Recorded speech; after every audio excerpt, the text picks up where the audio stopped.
Amado Mestre Jesus, agradecidos pela oportunidade de mais uma vez estarmos aqui, buscando através da doutrina dos Espíritos uma compreensão melhor do Teu Evangelho, buscando, Senhor, através dos nossos esforços, trabalhá-lo em nossa intimidade, favorecendo assim o nosso crescimento a nível moral e espiritual. Permita, Senhor, aos bons espíritos aqui atuarem em vosso nome, em favor de cada um de nós, e que juntos possamos somar as melhores vibrações, os melhores sentimentos, a irradiarmos paz, luz, amor por toda a humanidade.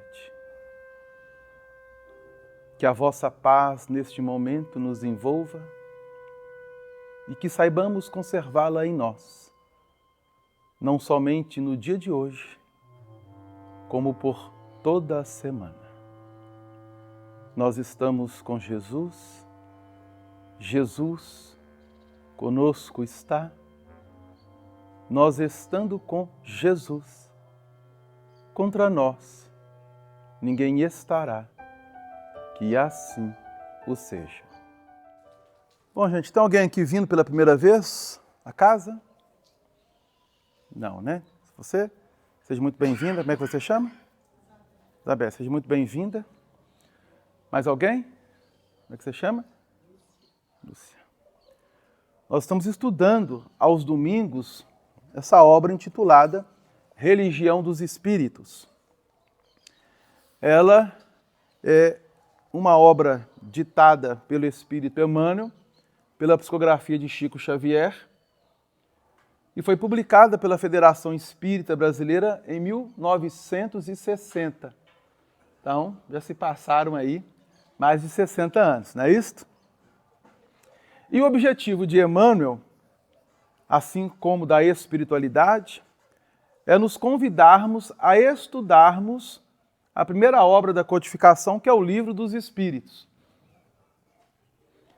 Então, é uma chamada, vamos dizer assim, a cada um de nós, um puxãozinho de orelha, para que nós espíritas busquemos um estudo de forma mais sistematizada das obras espíritas, daquelas que nós as temos e que são, como todo o texto sagrado, tanto o Novo quanto o Velho Testamento, um farol para a humanidade. É uma ferramenta importantíssima que nós temos em mãos e que muitos de nós ainda não está sabendo utilizá-la conforme deveríamos. A cada capítulo da obra, Emmanuel vai trazer uma pergunta e resposta que, na verdade, foi escolhida pelo grupo espírita no ano de 1959, na cidade de Uberaba, onde Chico Xavier participava. Comunhão Espírita Cristã. Parece que 2 vezes por semana aconteciam as reuniões públicas, o grupo escolhia a pergunta, lia-se a resposta, dialogava em torno do assunto e no final Emmanuel vinha e ditava a mensagem pertinente àquilo que foi estudado à noite. E no dia 30 de março de 1959 foi aberta a questão de número 624, do Livro dos Espíritos. Então quem tem um livro vai perceber que abaixo do título temos a pergunta. E o título proposto por ele é Anti-Falsos Profetas. É o capítulo 22, para quem tem uma edição mais nova. Nas edições mais velhas não haviam ainda colocado em capítulos. Bom, então vamos ler a pergunta do Livro dos Espíritos para entendermos o que Emmanuel quer nos dizer. A pergunta se encontra na terceira parte do Livro dos Espíritos, no capítulo 1, que trata da lei natural. E Kardec pergunta à espiritualidade superior: qual o caráter do verdadeiro profeta? Resposta: o verdadeiro profeta é um homem de bem, inspirado por Deus. Podeis reconhecê-lo pelas suas palavras e pelos seus atos. Impossível é que Deus se sirva da boca do mentiroso para ensinar a verdade. Essa foi a resposta que os espíritos superiores deram a Allan Kardec. Então, o caráter do verdadeiro profeta, a espiritualidade traça um perfil. E este perfil, nós vamos encontrá-lo na íntegra no item de número 3 do capítulo 17 do Evangelho segundo o Espiritismo. O capítulo 17 traz o título Sede Perfeitos. E no item 3 temos o subtítulo O Homem de Bem. Então, o verdadeiro profeta, conforme a espiritualidade superior coloca, é um homem de bem. Então, nós não vamos aqui dissecar as qualidades do homem de bem. Então, quem quiser chegar em casa depois, dar uma lida no item 3 do capítulo 17, fica a sugestão. Ok? Mas ele vai dizer assim, inspirado, além de tudo, por Deus. E nós podemos reconhecer através das palavras, através dos atos. Muito mais dos atos do que pelas palavras. Por que pelas palavras? Porque nós vamos ter no Livro dos Médiuns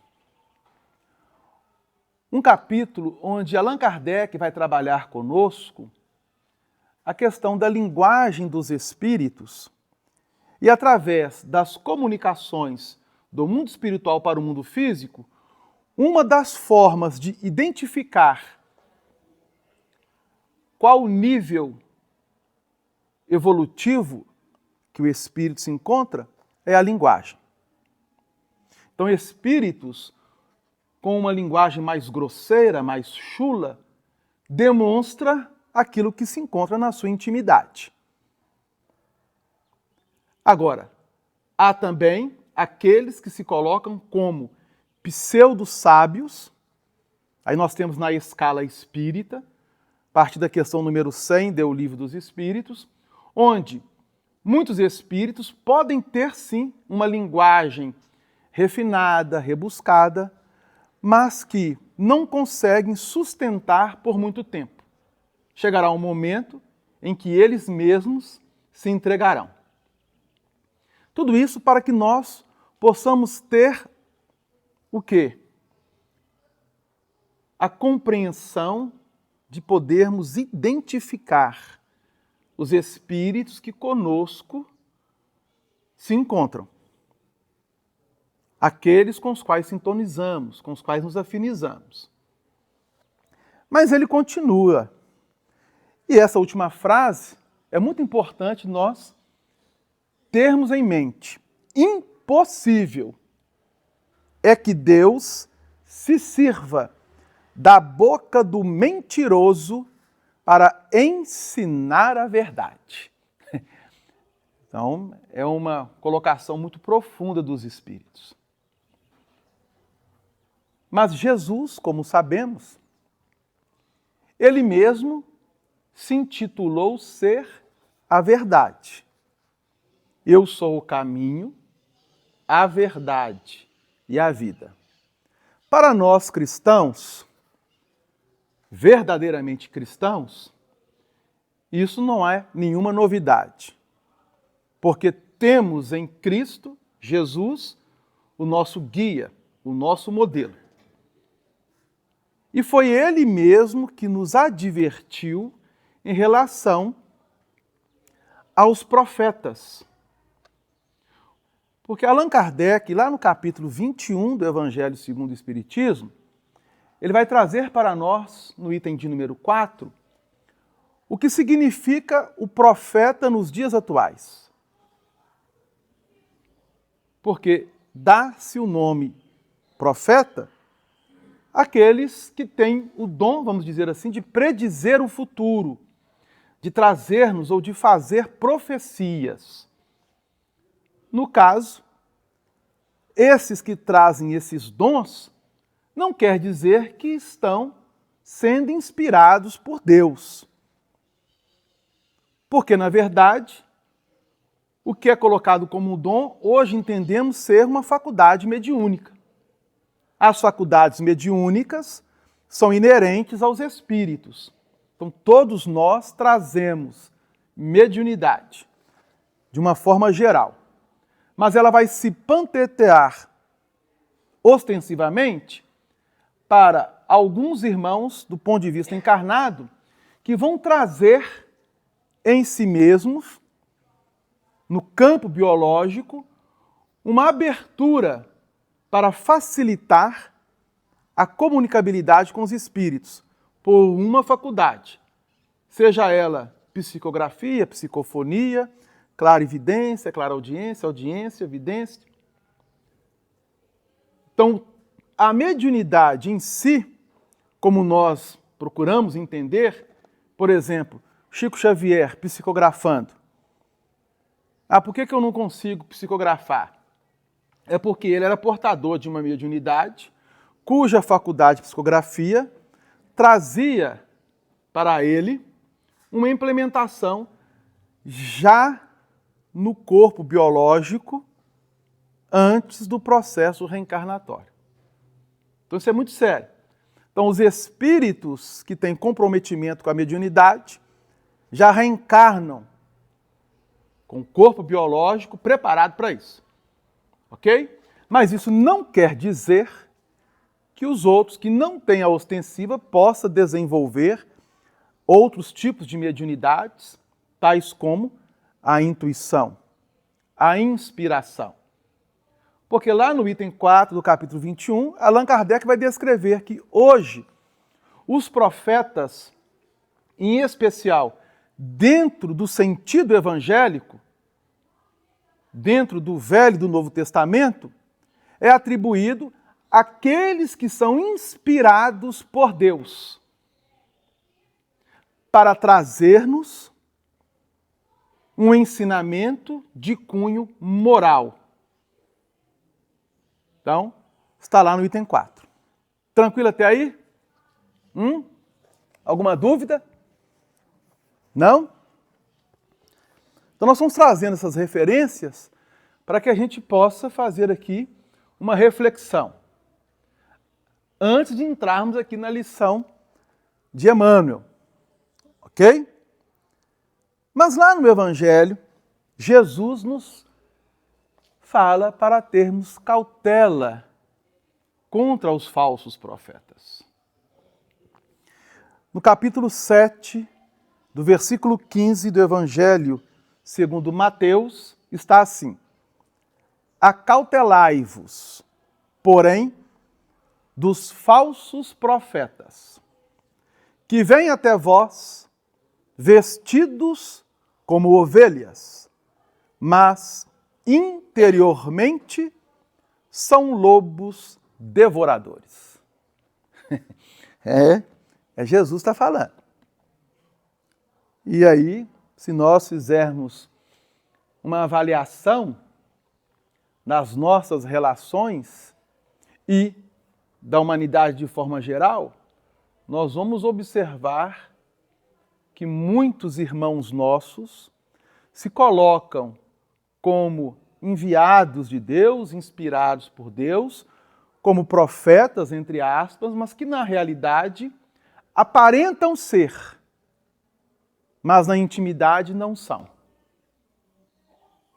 Delano, como que nós poderemos, então, ter uma avaliação? Uma delas, conforme eu disse, Kardec nos ensina no Livro dos Médiuns, através da linguagem. Mas, particularmente, também através dos atos. Porque foi Jesus que nos ensinou a fazermos essa observação. No versículo 16, capítulo 7 do Evangelho de Mateus, ele coloca: por seus frutos os conhecereis. Então nós vamos reconhecer a árvore, quando é boa, pelo seu fruto. Se o fruto é ruim, a árvore é ruim. Se o fruto é bom, a árvore é boa. Não tem como errar. Tem?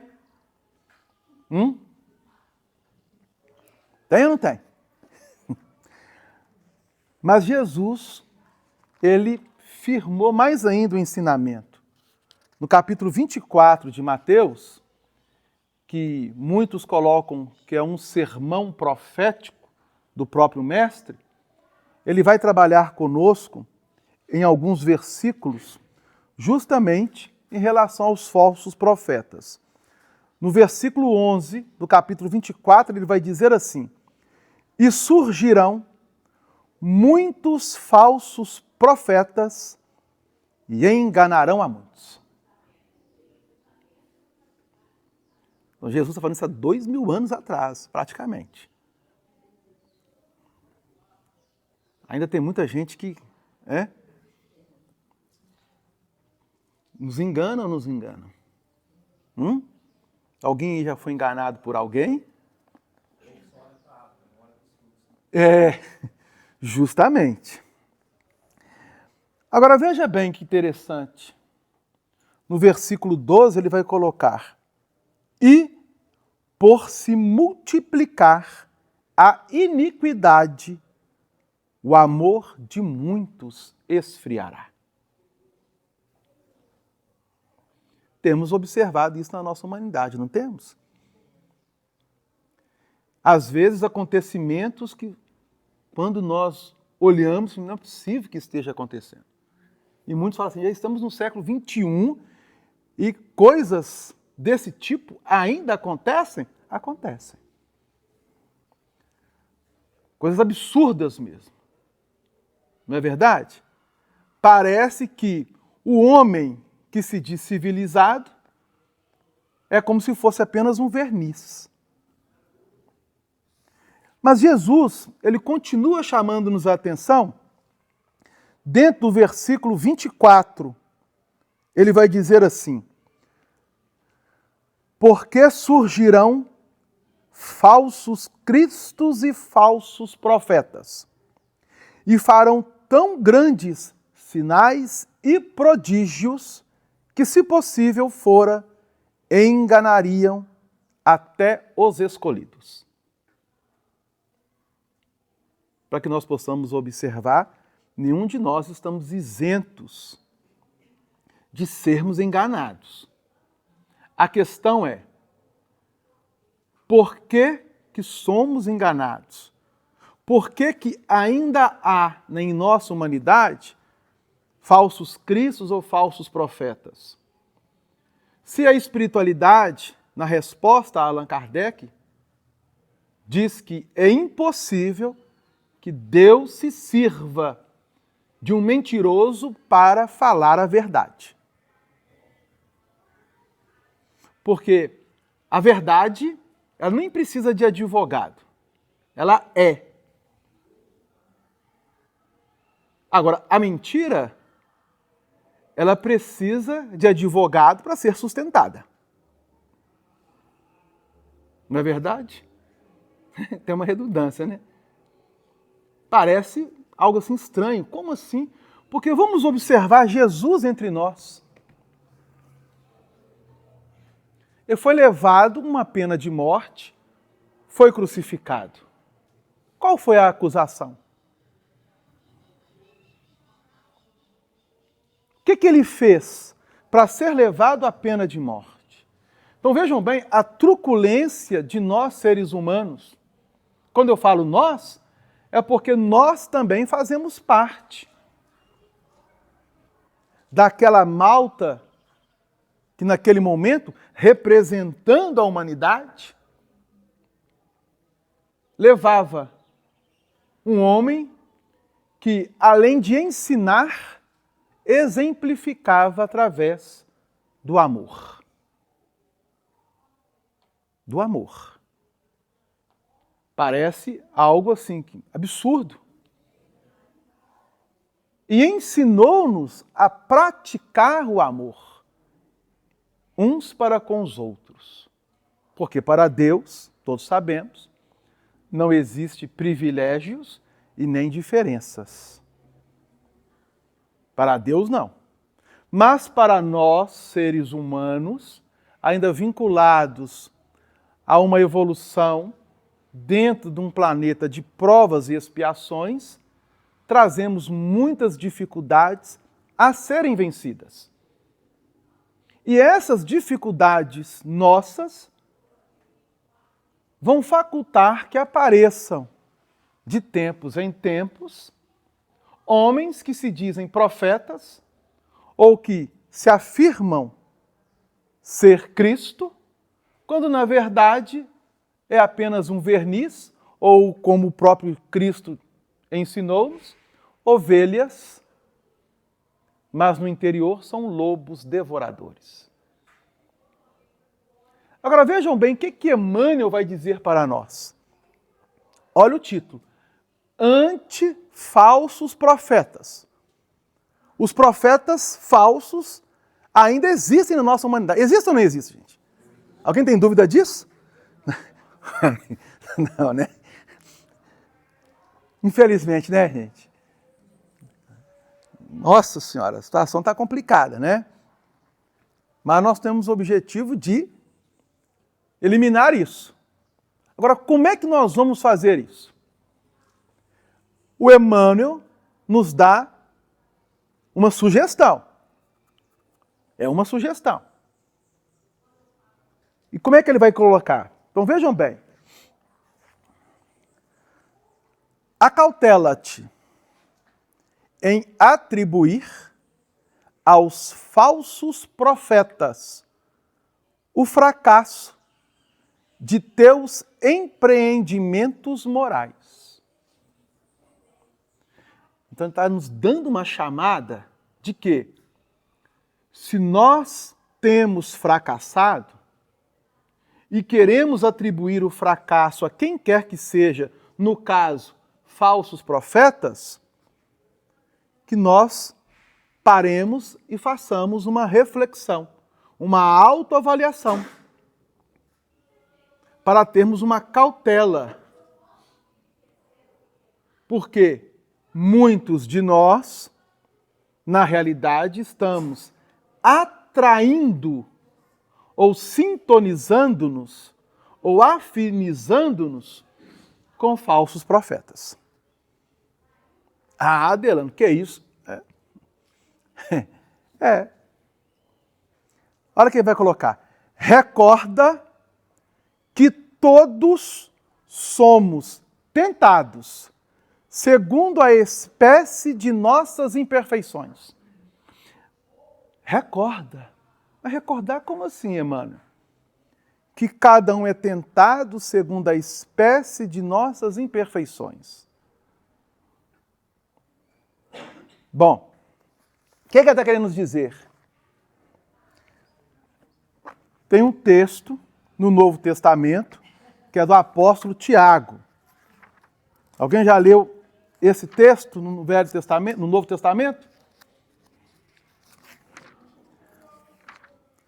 Quanto tempo a Bíblia está em nossas mãos? Uma média. Quanto tempo vocês acham? Ah, Delano, mas em 1500 eu não tinha acesso à leitura nem à Bíblia. Não é verdade? Eram períodos difíceis. Mas, querendo ou não, a Bíblia venceu as imperfeições da humanidade. Por quê? Porque é verdade. Então vejam bem, Se muitos têm colocado que a Bíblia só está em nossas mãos por causa de homens, isso é um ledo engano.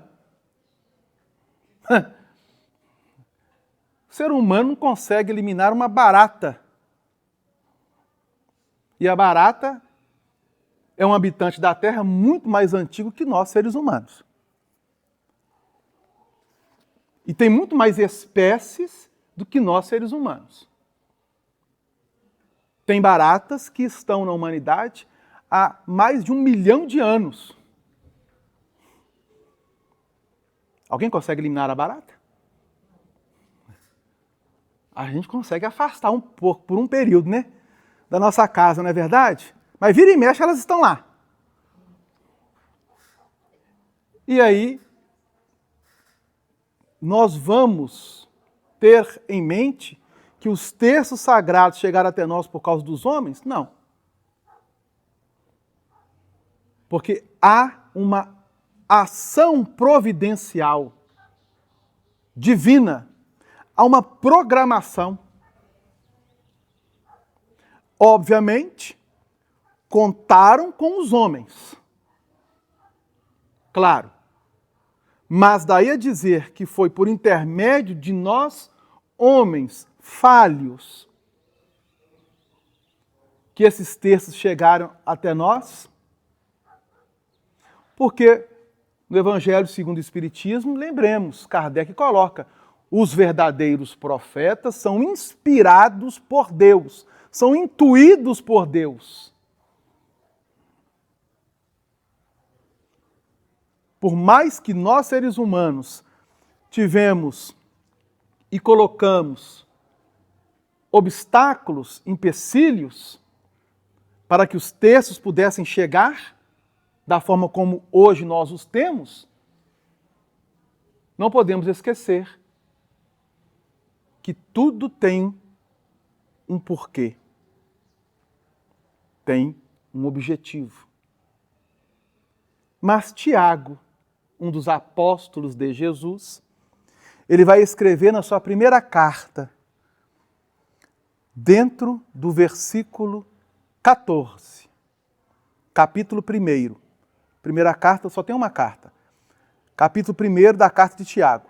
Mas cada um é tentado, quando atraído e engodado pela sua própria concupiscência.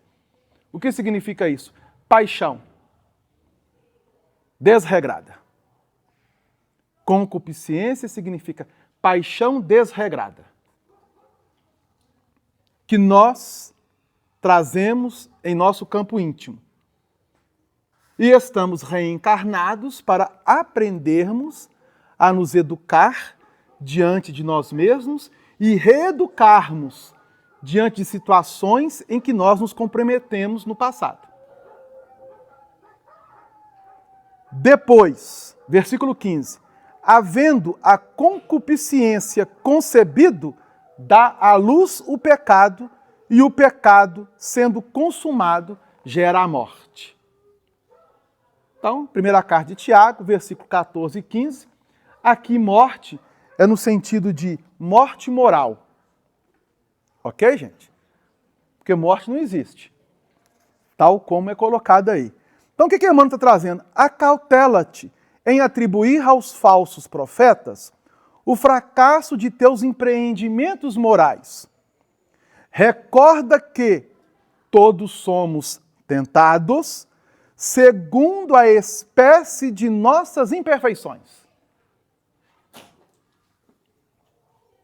Então, cada um de nós vai ser cutucado com aquele ditado, com a varinha, naquilo que trazemos de imperfeições ainda. Não despertarás a fome do peixe com uma isca de ouro. Você vai colocar no anzol uma pepitinha de ouro, o peixe vai vir? Vai. Nem atrairás a atenção do cavalo com um prato de pérolas. Você pode colocar lá um prato de pérolas. O cavalo vai chegar, vai cheirar e vai embora. Mas sim ofertando-lhes a percepção leve bocado sangrento ou alguma concha de milho.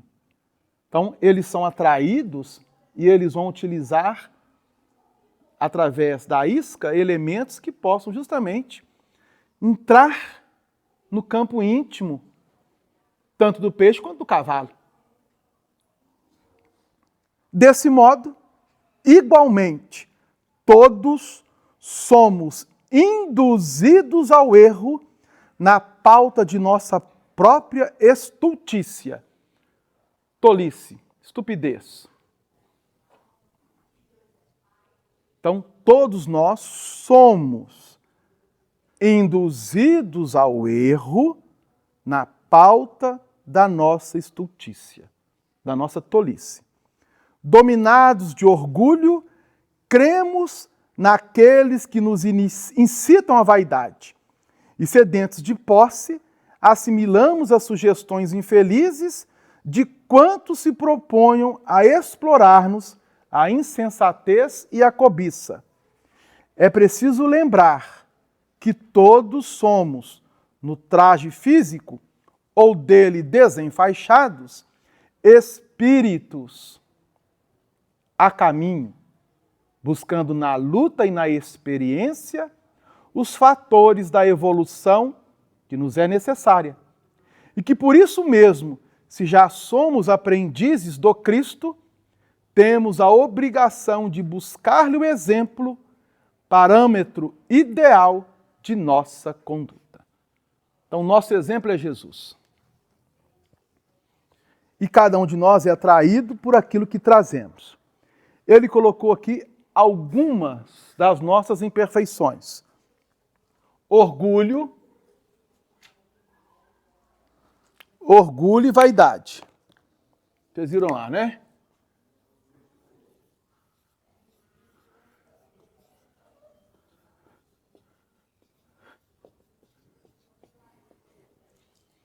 Há alguém aqui que já conseguiu vencer esse vício do orgulho?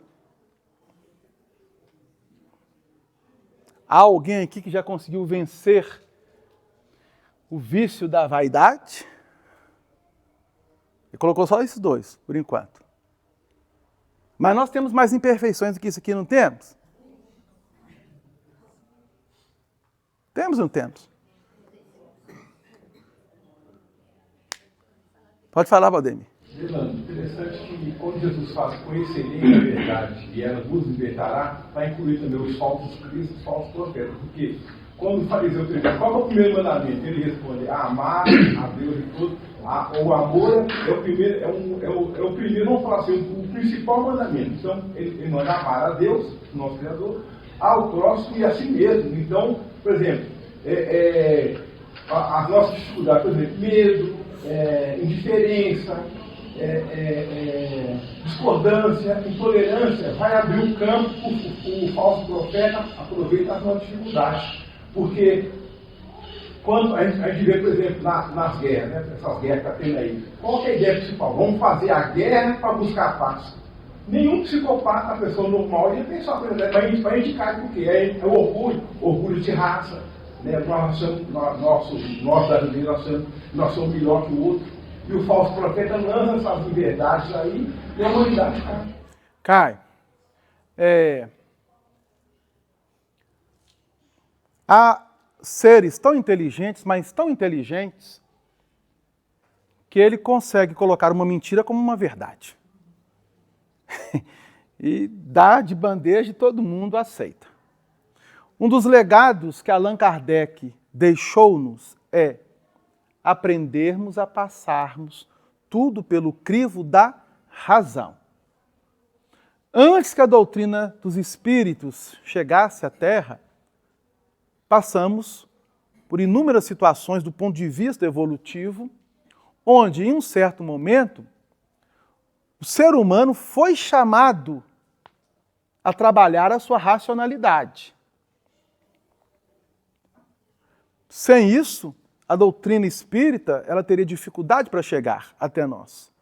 Então nós estamos falando de um momento na nossa humanidade, historicamente, onde tivemos o iluminismo, depois as filosofias existencialistas, que muitas delas foram contemporâneas da chegada do ensinamento dos espíritos, como, por exemplo, o positivismo.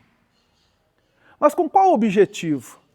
De apresentar à humanidade elementos para que nós, seres humanos, pudéssemos trabalhar em nós critérios de avaliação. E à medida que nós trabalhemos isso, nós estamos o quê? Movimentando o nosso campo intelectivo. Se faz necessário. O espírito, ele tem que se desenvolver em todos os ângulos. É o objetivo da criação. E à medida que nós vamos galgando os patamares, nós vamos tendo cada vez mais conhecimento, abre muitas portas, mas se nós não alinharmos o conhecimento, aquilo que o Valdemir colocou, amor, nós nos perdemos, porque caímos tanto na vaidade quanto no orgulho, por enquanto, né? Estamos colocando aqui. Então, por exemplo, vamos lembrar de um personagem bíblico, muito conhecido por nós. O Paulo, que antes de ser Paulo era Saulo, um doutor da lei, que inicia um movimento de perseguição aos cristãos. Dentro da sua vaidade e do seu orgulho, não poderia conceber que houvesse nada maior do que Moisés como lei.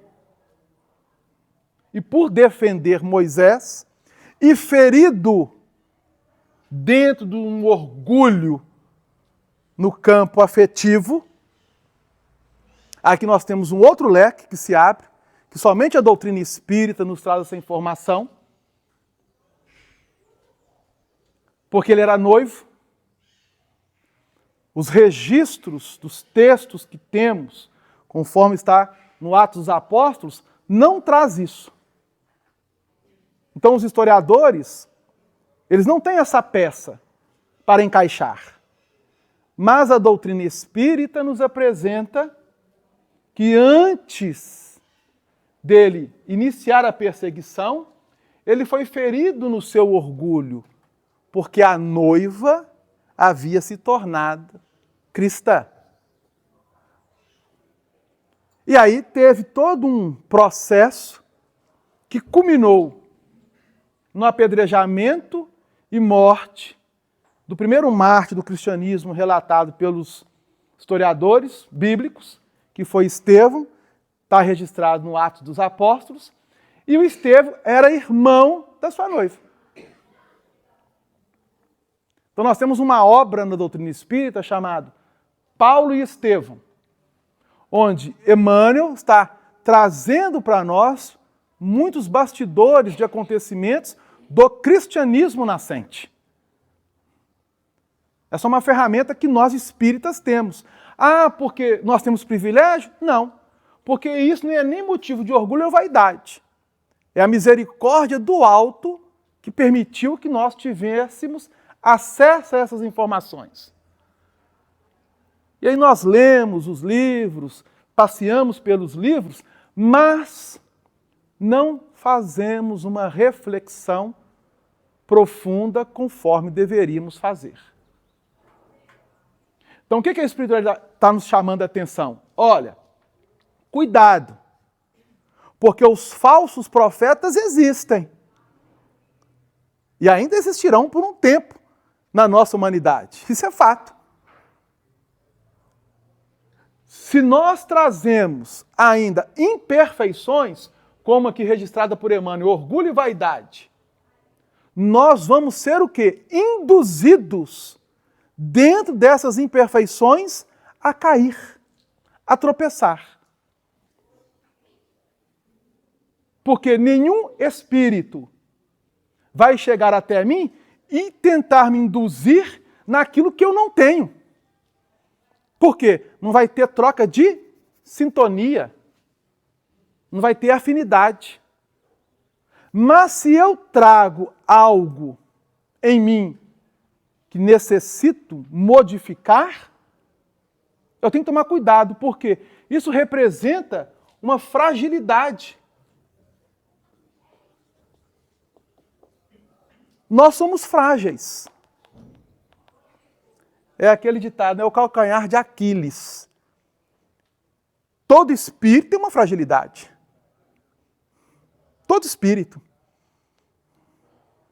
Até aqueles que estão nas regiões mais trevosas da terra e que se colocam de forma impermeáveis, eles trazem fragilidades. Bom, alguma dúvida até agora? Tá tranquilo? Hã? Tá tranquilo, não tá, gente? Graças a Deus, né? Vamos colocar só mais 2 imperfeições, tá? Vamos encher o quadro de imperfeições. Nós temos que eliminar elas, não é aumentar, não. Vamos trazer 2 imperfeições nossas. Mais 2. Pode falar aí, o que vocês acham? Não precisa ter medo, não. Preguiça. Preguiça.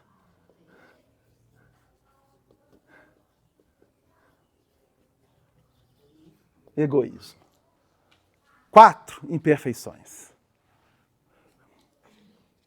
Bom, eu ainda sou orgulhoso, eu ainda trago vaidade, eu ainda trago preguiça, eu ainda trago egoísmo. Porque quando a gente fala vaidade, não é vaidade do ponto de vista físico, não, viu, gente? Porque isso aí é vaidade em outro sentido, em sentido moral, espiritual. Tem espírito que é vaidoso mesmo. É, acha, né? É o suprassumo, não é verdade? E Jesus, em todos esses vícios morais ou essas imperfeições, traz ensinamentos para nós, registrados pelos 4 evangelistas. Muitas parábolas vão falar-nos de orgulho, de egoísmo, de preguiça, de vaidade. Tranquilo? Bom, mas nós estamos trabalhando o nosso aperfeiçoamento, por isso nós estamos aqui reencarnados. Ah, Adelana, é difícil evoluir. Não, não é não. É simples, é fácil. Nós é que dificultamos. Não é verdade? Nós é que dificultamos. Você quer ver uma coisa?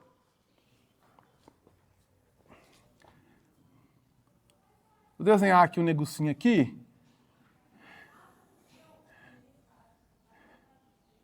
Vocês vão adivinhar o que é. O que vocês acham que é isso aqui? Compliquei, não compliquei, gente? Estou forçando vocês, né?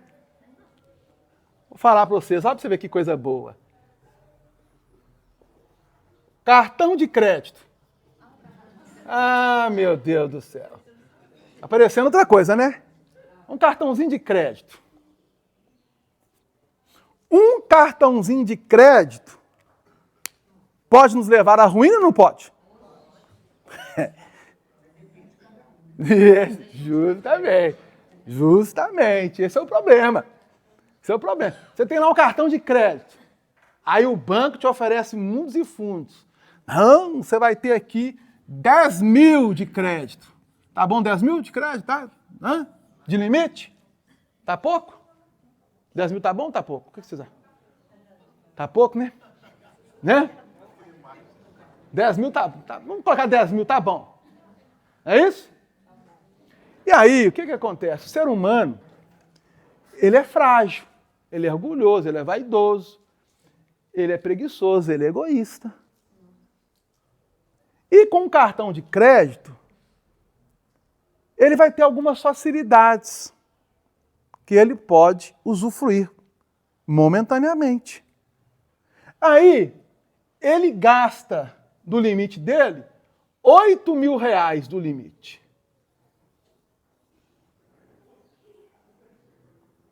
E aí, o que vai acontecer? Todo dia 10 de cada mês vai vir lá o valor que ele gastou no próximo seguinte, 8 mil reais para pagar. Só que tem um detalhe. O salário dele é de 6 mil. 6 mil, hein? 6 mil, hein?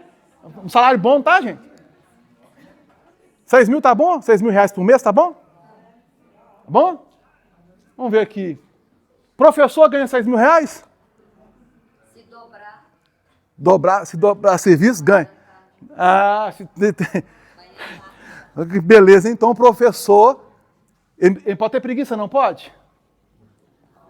Ele pode ter preguiça? Só tem que trabalhar. Senão ele não consegue o valor para arcar com a sua despesa. Só que nós, seres humanos, nós vivemos muito o quê? O imediatismo. Você tem que viver aqui o agora. Aí depois a gente vai vendo. Nós somos assim. Nós, brasileiros, temos essa cultura. Temos essa cultura. Olha, o cartão de crédito é uma ferramenta ótima, desde que saibamos utilizar.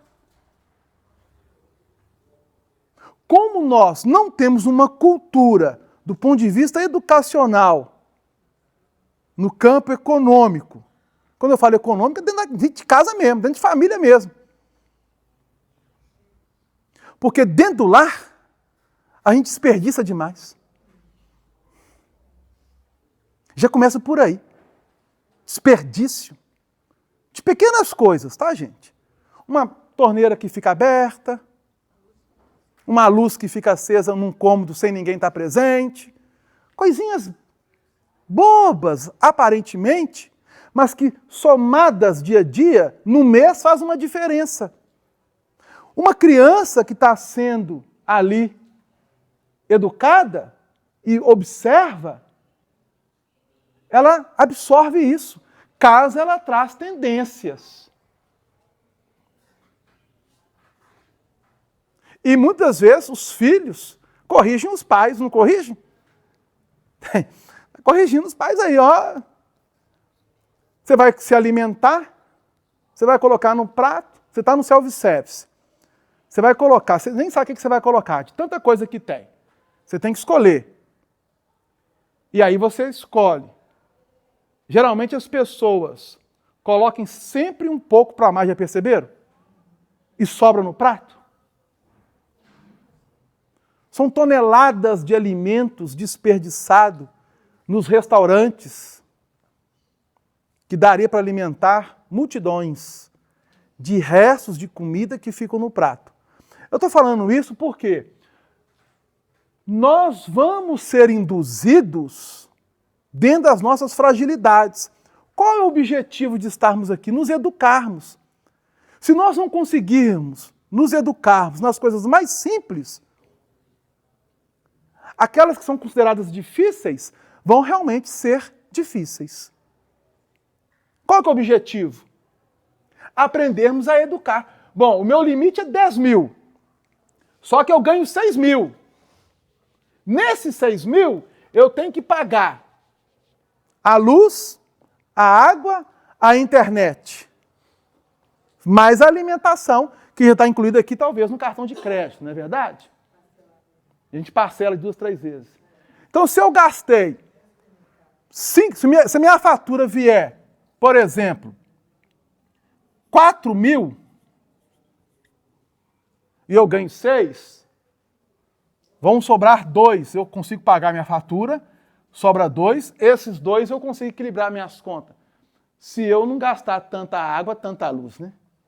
Internet está baratinho hoje, né, gente? Internet, tem várias promoções aí, 350 mega por R$29, vai por aí, não é isso? O que mais tem é operadora de internet. Mas antigamente não tinha isso não, tinha? Antigamente, quem tinha uma linha de telefone da Telemig, fazia festa. Pois bem, o que Emmanuel está colocando? Os falsos profetas, eles vão lançar para todos nós as coisas mais absurdas. E só cai quem quer. Ou só vai cair nas coisas absurdas se nós não eliminarmos as nossas vaidade, preguiça, orgulho e egoísmo. Os nossos vícios. Como que eu posso trabalhar isso em mim? Kardec colocou: fé somente é aquela que pode encarar a razão face a face em qualquer época da humanidade. Fé raciocinada. O que significa isso? Avaliar a situação, propor dentro dessa avaliação se aquilo que está sendo proposto a mim me fará bem. Eu tenho que saber isso. Para que eu saiba isso, eu preciso desenvolver em mim o autoconhecimento. Eu preciso saber sobre mim. E aí está um grande problema. Nós nos desconhecemos por completo. A gente não nos conhece. Vou colocar uma coisa aqui no quadro aqui, boba. Alguém já fez exame de sangue aqui? Todos nós já fazemos, né? Todos fazem. Aí você pega seu exame de sangue. Um exame simples, hemograma. Já pediu? Vou te pedir um hemograma completo. Não é isso? Alguém já fez isso? Já, todos nós. Aí vem lá, você pega o resultado, vem lá, o hemograma. Aí tem uns nomes lá meio esquisitos, não é isso? Que você lê assim, mas o que é isso aqui? Isso aqui é nome de micróbio? O que significa? Parece ou não parece? Hematócrito, leucócitos. Já viram? Biócitos. E eosinófilos. Já viu isso? Você sabe o que significa isso?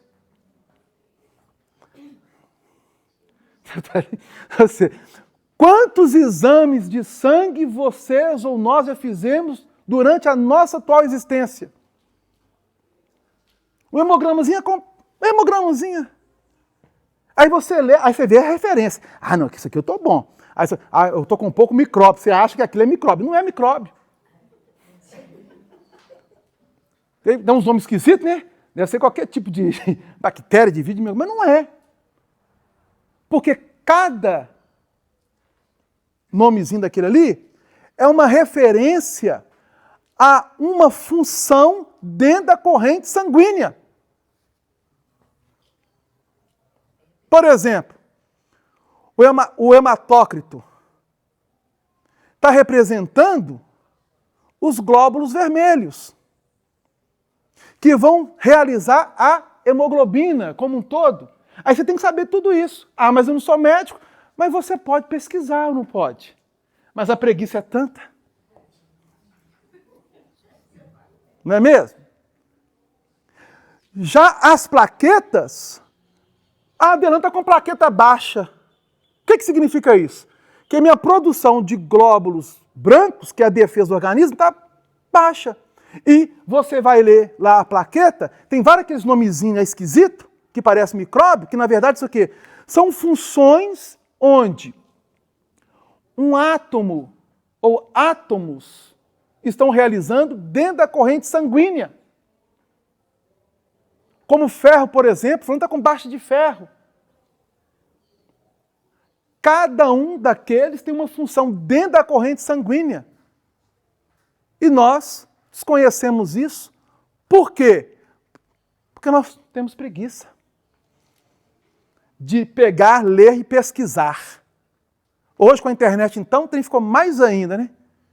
Porque você joga na internet, tá tudo lá.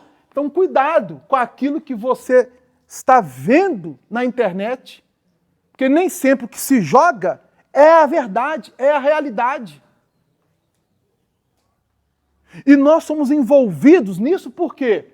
Porque só temos imperfeições que necessitamos combater. Como? Através de uma fé raciocinada. Por que eu sei que minhas plaquetas estão baixas? Porque você vai ver lá que uma das funções está com deficiência em alguma coisa.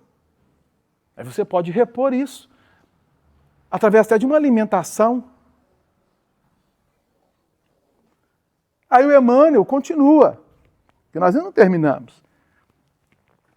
Não vale assim alegar confiança na palavra de quantos nos sustentem a fantasia, com respeito a fictícios valores de que sejamos depositários, no pressuposto de que venham até nós na condição de desencarnados, pois que a morte do corpo é, no fundo, simples mudança de vestimenta, sem afetar, na maioria das circunstâncias, a nossa formação espiritual.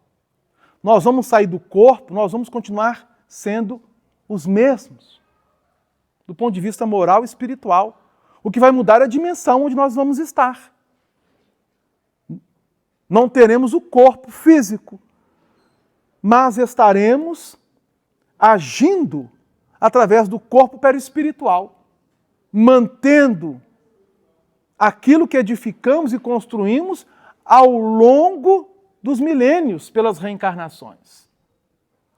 E aí ele nos adverte: não creiais desse modo em todo espírito, diz-nos o apóstolo, o evangelista João, o apóstolo João, na sua primeira carta, no capítulo 4, ele vem nos falar sobre isso. Não deis créditos a todo espírito. Provai se o espírito vem de Deus. Não temos que dar crédito aos inúmeros profetas que têm aparecido, porque podem ser falsos. Cuidado! O nosso modelo é Jesus. Então, quando você ver alguém xingando ou maldizendo o outro, ele não pode estar com Cristo, não. Ah, não, mas peraí, mas não é possível. A gente não tem sangue de barata. Eu falei, não, mas nós não temos sangue da barata, não. Não temos mesmo, não.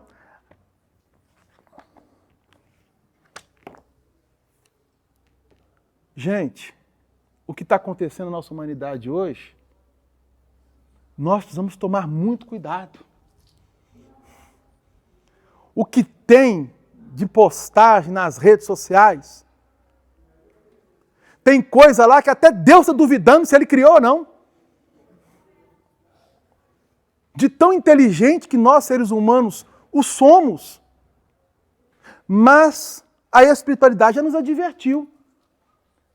Olha, diante de 10 mentiras, você tem que rejeitar todas.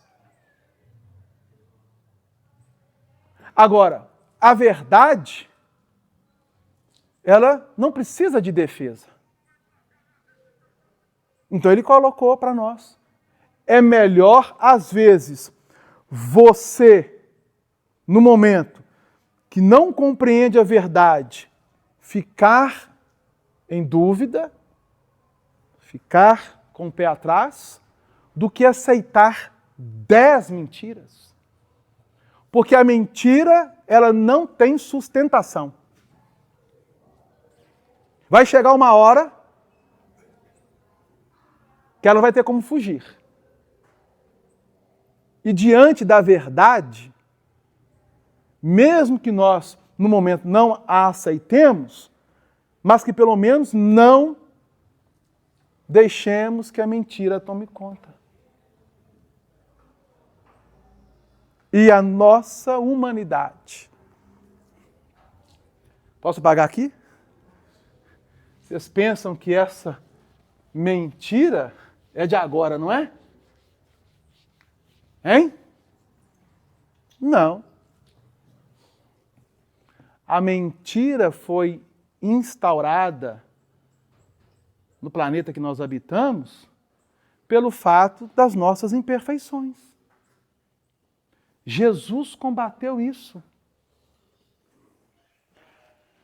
Para fecharmos,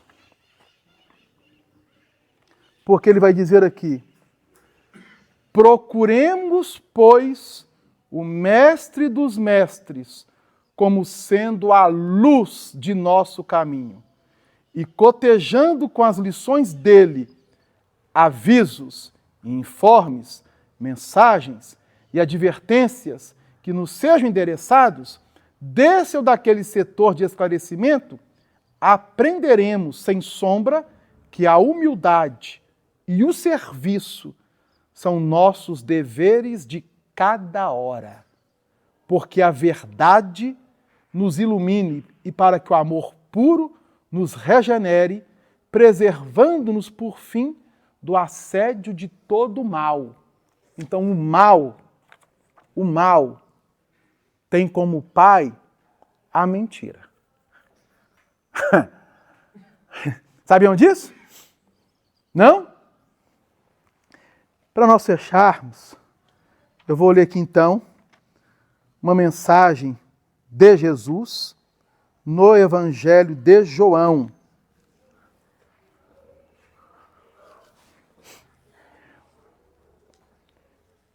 Que vai dizer assim, capítulo 8 do Evangelho de João. Jesus está dentro do templo de Jerusalém, dialogando com doutores da lei e sacerdotes do templo. Chega um momento do diálogo que ele vai dizer assim: por que não entendeis a minha linguagem? Por não poderdes ouvir a minha palavra? Vós tendes por pai ao diabo, e quereis satisfazer os desejos de vosso pai? Ele foi homicida desde o princípio, e não se firmou na verdade, porque não há verdade nele. Quando ele profere mentira, fala do que lhe é próprio, porque é mentiroso e pai da mentira. Está nos versículos 43 e 44 do capítulo 8 do Evangelho de Jesus segundo João. Então, tomemos cuidado ante os falsos profetas. Eles só aproximam de nós e nós só somos induzidos para eles porque ainda mantemos campos de frequência, de vibrações, de paixões que necessitamos avaliar e iniciar um processo de mudança, de transformação para o bem. Qualquer espírito, encarnado ou desencarnado, pode iniciar esse processo em si mesmo. Foi por isso que Jesus ensinou-nos: buscai em primeiro lugar o reino de Deus e a sua justiça. Então nós vamos fechar por hoje. Chega em casa, depois faça uma leitura, principalmente do item 3 do capítulo 17 do Evangelho segundo o Espiritismo. Porque ali estão as qualidades do verdadeiro profeta. Para que nós tenhamos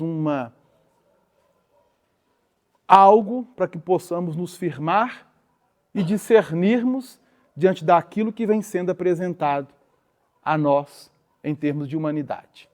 Tranquilos? Sim? Capítulo 17, item 3. É o homem de bem. Que todos nós estamos nos esforçando para sermos, né, gente? Um dia chegaremos lá, né? A nos tornarmos homens de bem. Então nós vamos agradecer a Deus pela oportunidade. Rogar a Jesus, nosso Mestre e Senhor, pelas advertências reiteradas que Ele vem realizando em nossa humanidade e que Ele próprio, entre nós, exemplificou com atitudes de amor. Que saibamos, amado Mestre Jesus, olharmos para dentro de nós e nos propormos a uma constante avaliação para que nossos passos sejam serenos e equilibrados. Por mais que as tempestades ou dificuldades ou obstáculos surjam, saibamos, Jesus, que a vossa luz nos envolve, que o teu amor é o alimento que nos sacia e que a tua paz está presente em nós e em toda a humanidade, desde que com ela saibamos criar um campo de receptividade. Nós estamos com Jesus,